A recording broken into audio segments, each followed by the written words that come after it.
At this hour, I'm Christina Aguayo in Dallas, and here are your top stories.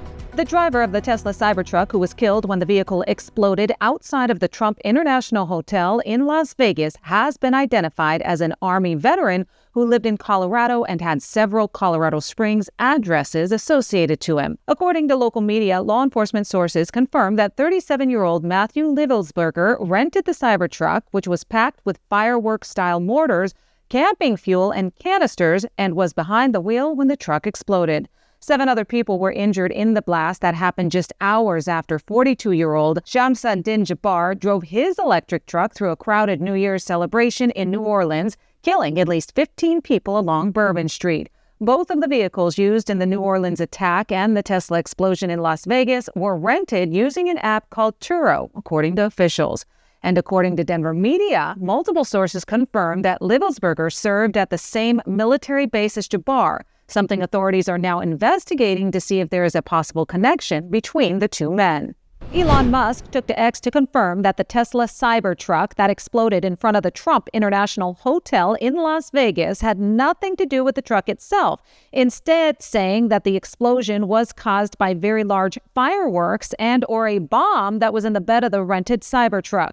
1 person was killed and 7 others were injured during the explosion. During a news conference, Sheriff Kevin McMahill said they are investigating a number of different leads. I can tell you that there are 7 victims right now that sustained injuries from the explosion.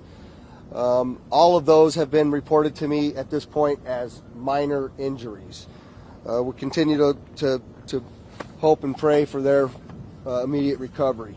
Investigators have reviewed video of 3 men and a woman placing explosive devices in connection with the deadly attack in New Orleans, according to a Louisiana State Police bulletin. This after the FBI said they do not believe 42-year-old Shamsud Din Jabbar acted alone and are actively investigating the attack as an act of terrorism. They also revealed that multiple explosive devices were found in Jabbar's truck along with an ISIS flag. Police say Jabbar deliberately drove a pickup truck around barricades and into a crowd of people celebrating New Year's on Bourbon Street in a very intentional way. This particular terrorist drove around onto the sidewalk and got around the hard target, where he did have a car there, we had barriers there, we had officers there, and they still got around.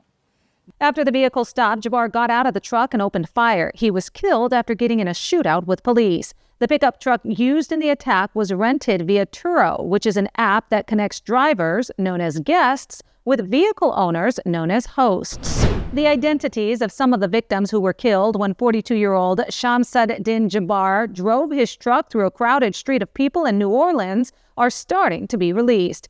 18-year-old Nakira Cheyenne Dudo was a nursing student from Gulfport in southern Mississippi. Her mother said she wasn't even supposed to be there, but she snuck out. 28-year-old Nicole Perez, a deli manager who had recently moved into a new apartment in Metairie with her 4-year-old son. 37-year-old Reggie Hunter, a warehouse manager and devoted father of 2 from Baton Rouge. And 28-year-old Tiger Beck, who was from Lafayette, Louisiana, and played football for Princeton University. Police say Jabbar drove around a police barricade at about 3 a.m. on New Year's morning. They do not believe he acted alone and found multiple explosive devices in his truck and in the French Quarter. Jabbar also had an ISIS flag inside of the truck. According to Mexico's National Immigration Institute, INM, 2 Venezuelan migrants attacked and killed a Mexican immigration agent in the border state of Chihuahua. A 36-year-old identified as Carlos A.S. and 29-year-old Jose V. were both arrested. INM said it happened in the middle of the day at a checkpoint 25 miles south of Juarez when the agent asked one of the migrants for identification. That's when they said the migrants attacked the agents and beat him to death. According to the Chihuahua State Police, the agent was found dead, having suffered from a head injury and had other signs of a violent struggle. According to court filings released this week by federal prosecutors, agents found one of the largest stockpiles of homemade explosives they have ever seized when they arrested a Virginia man on a firearms charge last month. Investigators seized more than 150 pipe bombs and other homemade devices when they searched the home of Brad Spafford in December, according to court documents.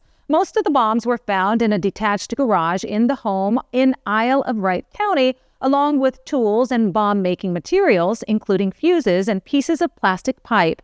Officials with the New York Police Department say 10 people were injured in a shooting outside of a nightclub in Queens, New York. Chief Patrol Philip Rivera said about 15 people were standing outside Amasura in Jamaica at 11:15 p.m. Eastern Time when 4 men on foot walked up to the group of 16 to 20-year-olds who were waiting in line to get into a private event. That's when they say 3 to 4 men opened fire on the group, firing off 30 shots before the gunmen took off on foot. They were then seen getting into a light-colored sedan with out-of-state plates. Rivera said 6 women and 4 men were taken to area hospitals with non-life-threatening injuries, and all the victims are expected to survive. Zero tolerance for these senseless shootings, these horrible acts of violence on our streets. Authorities say the death toll from a New Year's Eve fireworks explosion in a Honolulu area neighborhood is now at 3 people. In addition, 20 others were critically injured. According to the Honolulu Fire Department, the accident happened just before midnight outside of a home. The neighborhood is near Honolulu's International Airport and a joint U.S. Air Force and Navy base. 2 people were declared dead at the scene, and a third death was announced sometime later by the city's mayor. The Honolulu Fire Department said it was investigating the cause of the blast. That's what you need to know at this hour. In Dallas, Christina, Aguayo, Salem News Channel.